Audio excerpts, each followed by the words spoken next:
viewers, yet another beautiful time that we've been privileged to host our very own born and bred here in Kisumu, 28-year-old Mr. Phillip Pande, who is interested to be our next senator.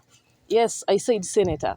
So we are going to welcome Philip. He talk a little about himself. And also remember, we are here at Homestay Sundown for good and amazing cocktails. Welcome, Philip. Thank, Uh, thank you very much, Daisy. Happy New Year. Happy New Year to you. It's nice meeting you and hosting you in our channel. Thank you. So, Philip, tell me why Senate? Why not MCA? Why not MP? In most cases, we see our youth starting with the these at least we call them low rank seats. Yeah. Why did you just decide one off to be a senator? Well, Daisy, one of the things that we're trying to demystify as young people in Kisumu and, of course, across this country is that the young people are not reserved for smaller opportunities or inferior spaces. That young people have the quality and the content to sit at the main decision making tables. And so it's an opportunity for us young people to really grab the space and sit really where we need to sit.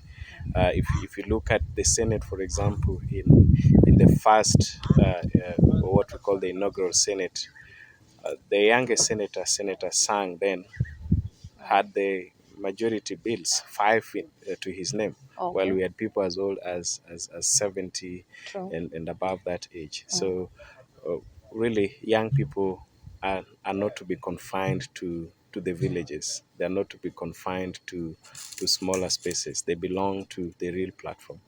And by chance, do you see if our youths are really coming out to grab these spaces, or it is just you?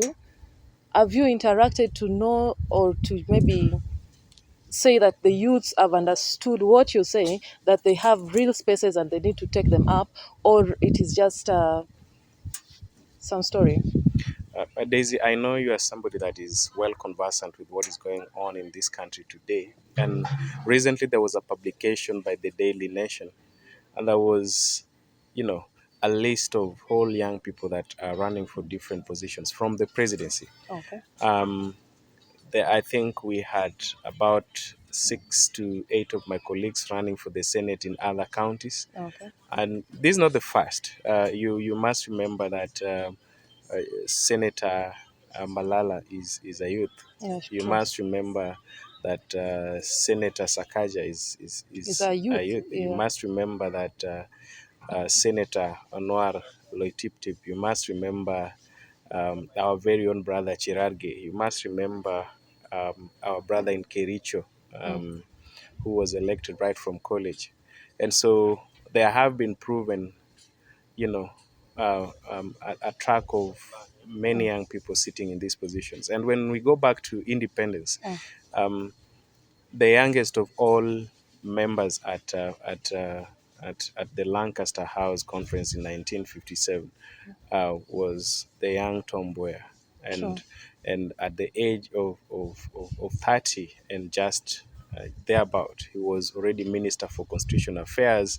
He was already Minister for Economic Planning. And the first economic blueprint of this country was done by a young person below the age of 35, and that's Tom Joseph Mboya. And Okay. so if you go back to our history, to our days, and even presently, you realize that young people are shaping our country more than those that we call the usual suspects are doing. And by Okay. usual suspect, I mean, people that have been in this platform for so long that you don't even have to ask questions about them I if you heard hear someone about them. say class of 1992. No, no worries at all. There are many classes. There is the class of independent 1963, and there is the class of pre-independence. There is the class of 1992, which did a tremendous job in terms of, bringing back the constitutional order and, of course, giving birth to our constitution 2010 and many economic and constitutional gains. And so we respect them for who they are. We respect them for their contribution. Now we're establishing the class of 2022. which must be predominantly young people, and we are ready. Okay, Philip, that was an amazing conversation with you. Maybe can you tell us a little? Did you do campus politics? Have you been in serious youth spaces here in Kisumu, or you just trying to experience it with the senator? Well, Daisy, I say when I'm elected this year in August, that would be my second time being a senator. Oh, So while as a student, I served as director of academics, Chuka University in the year 2014. And I okay. think I pride myself in being the youngest then Mm. member of the Chuka University Senate, which was comprised of only 34 persons, and those 34 people are professors. So I've been in company of great minds. I've worked with, people that naturally would intimidate you, or people that, as a young person, you may fear, for lack of a better word, for who they are. But Okay. then with that experience, we have also transitioned into grassroots politics and grassroots leadership. In Kisumu, we established the Kisumu Youth Caucus, which is about 4 years old now. Okay. And through Youth Caucus, we've influenced a lot of things. For example, in the governance space, you realize that at some point here in Kisumu, when we established the second government, the second county government led by Professor Nyang' Nyong'o, there was, a minister that would not serve in terms of the prerequisites established by the Public Finance Act of 2012 and so forth. And, we had to host him. If you look at the statement that overthrew the then finance minister Kisumu, it was read by myself in the company of other young leaders Okay. within the Kisumu Youth Caucus. And not just being advocates in disrupting that space. We have petitioned the county assembly to establish what we call the Kisumu Youth, Women, and Persons Living Disability Fund, basically to activate what has been in there since 2016. And through that, about 26 million has been disbursed to young people, women, and persons living with disability. On the 24th of December 2019, I did write through the Youth Caucus to the governor, His Okay. Excellency Professor Peter Nyang' on the need to establish a whole inclusive fund that would then help Kisumu come out of the shocks and the dents of COVID. Mm. And he instructed me to expressly work with the Minister of Finance now, Okay. Waziri George Okongo. Mm. And if you look at the budget, the Kisumu County budget, 2021-22, you'll see 100 million trade fund, Okay. and that is, That's something us to working commend. in the youth space and Mm. trying to influence things from the outside, and Okay. and much more. If Mm.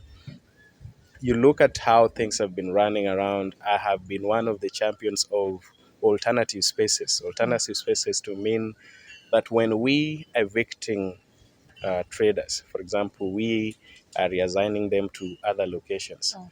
there is need to be cautious of the economic meltdown, especially when you disrupt small businesses. And Okay. so it's through my leadership and the leadership of the caucus that we advise the governor that at any one given time when traders have to be evicted, if property has to be demolished, then the first instance is to show alternative spaces and grant access to those spaces for the traders to re-establish themselves and facilitate them. And I'll give you two examples of what has happened after that. If you Mm. go to the Kisumu bus park, just at the area around Kisumu boys.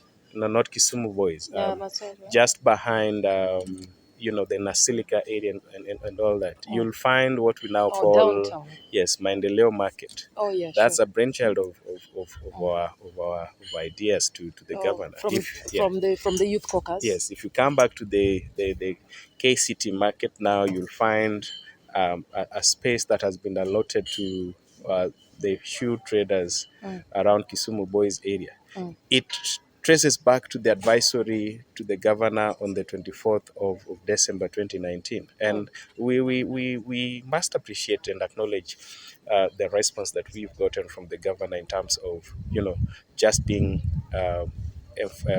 empathetic to the situation that people are experiencing and being conscious of really what we need to do when we need to have infrastructural development going on. Lives must not be disrupted. True. And it's amazing to hear that you're already pushing and you're not in. You're out, but you're aligning the system already.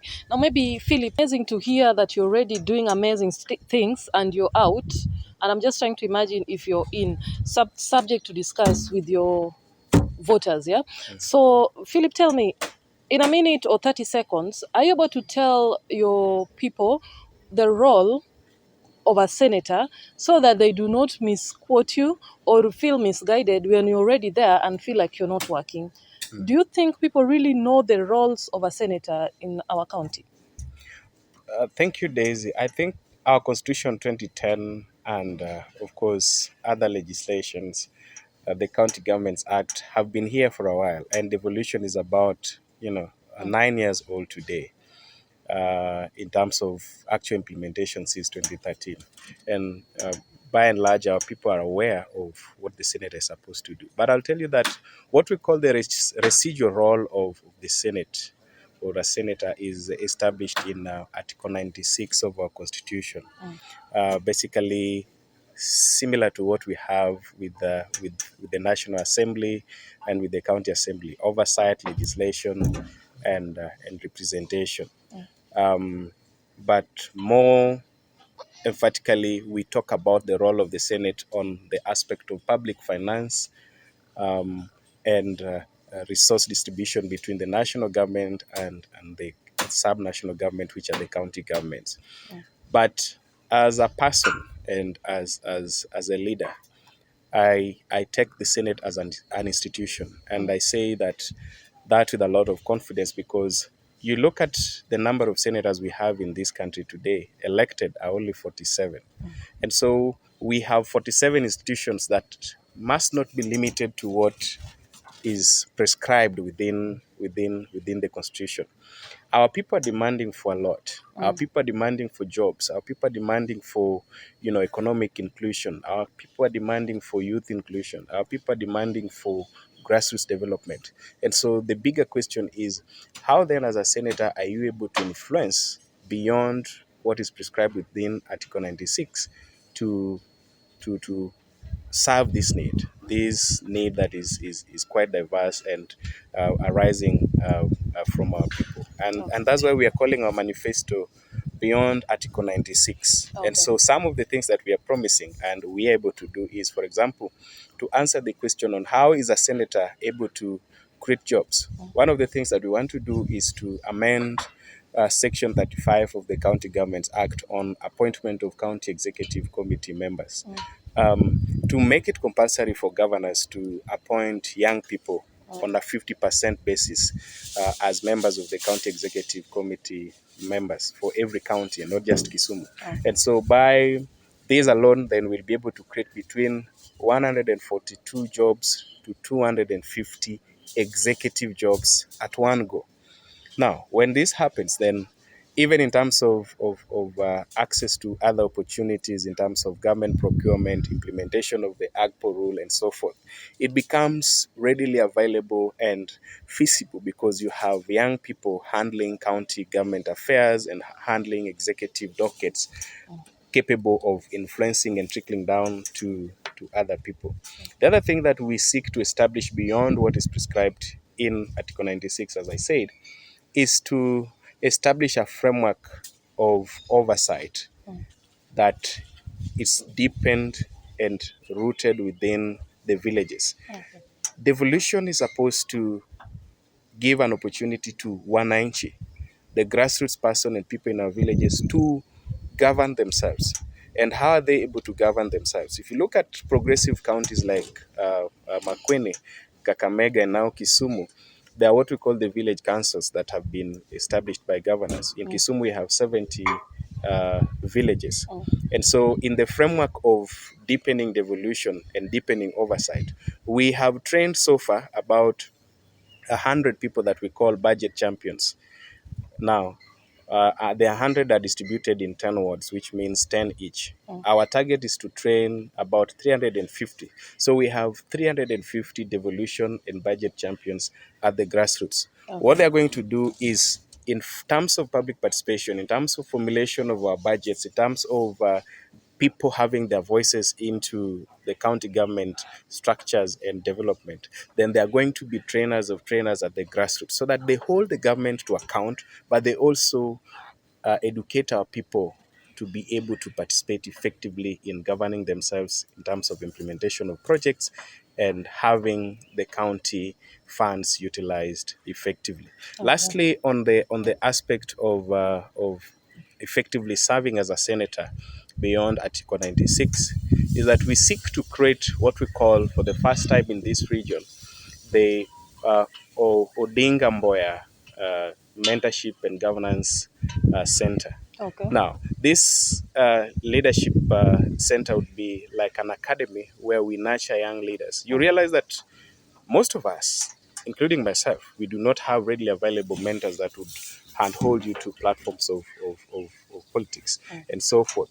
And so what we want to do is, this would be a platform where any young person that is feeling like they want to lead, that they want to participate in governance, would readily come and get support. If you are an artist, if you are talented in football, if you are talented in any other thing, then this is the center where we're going to have a co-working space for you, and we are going to have readily available agents that are able to not just network you with local opportunities, but are also able to polish you, network you with the foreign market, and export that talent, so that we don't have talents rotting or wasted within the local market because we don't have exposure. And more fundamentally is that the civil society has participated effectively in transforming spaces, in creating awareness, in civic education, and enhancing good governance in our communities. But there is no coordination framework for the civil society to be more progressive and more effective in its work. So what we want to do as the office of the senator, because one key role is I have to oversight. In our work of oversighting the county government, then we want to create what we call the county oversight or the county watch platform. In the county watch platform, what we are going to have is all the civil society and governance centered organizations, grassroots CBOs led by our communities, the youth and women and persons living with disability, would then have that platform as their center of focus and their center of influence. And each year, what we are promising is to have what we call the county oversight report. Now, when the governor and the county closes its books on the last day of July every year, then what we have to do is we give them about 90 days to prepare the reports and so forth. As at that time, the governor should also be preparing what we call the state of county address. Now, as he reads his state of the county address, then as a senator and working with other stakeholders, we want to have what we call the county oversight report or the county accountability report. Then what is going to show is that for every coin that I have influenced to allocate for Kisumu County, then there has to be value for it. The community has to report on it. The feelings of the people and the infrastructure that we establish has to be seen within that report. So whereas government would give its own report, the office of the senator and the civil society, the grassroots initiatives, and the champions that we've trained would help establish a more community inclusive and a citizen focused report. Okay, thanks for that. That was very educative and detailed. And Philip, recently we saw your people, Kajulu people, are so ready to have you as first their leader and then the leader of the whole Kisumu County. We saw some ceremony, was it endorsement or something? Really, yes. What we had on Friday, the 31st of December last year, just 3-4 days ago, was um, an elders meeting installing me as a community candidate to run for the position of Senate. It's very important, and we don't take it for granted, because that shows ownership. Ownership, because Ownership I and saw, yes. excuse me, I saw very elderly people. and I saw the band. I saw like the whole community was there. So it only means that Kajulu people are rallying behind. Yeah, that's true, and I must appreciate the elders. One of the elders that really did install me was 27 years old at the time of our independence. So Oh, okay. you can Yeah, sure. tell Guess the already what age. they know in terms of Ah, governance, in terms of young people coming into the platform, and so forth. And there was somebody that is slightly older than him as well, and so as I thank the elders, it's also a good message to our people that I am not just a young people's candidate. We are not just working for the youth, the women and persons with disability that we've represented over the 4 years, but we've also, integrated ourselves within the framework of our communities, and we are talking to the elders. And okay. so, of course, our mandate would be to serve and to represent and to really ensure that everybody within this county, young and old, get what really should be theirs. That's a good one, Philip. So, given a 30 seconds vibe, you address your voters across the county of Kisumu. What would you say, Philip? Good people of the great county of Kisumu, Happy New Year to all of you one more time. Um, a number of you and a number of our people are fearing and are scared of the people that are competing against us for the position of the Senate in Kisumu County. What I want to say is that we are competing against no one. And so be concerned about no one.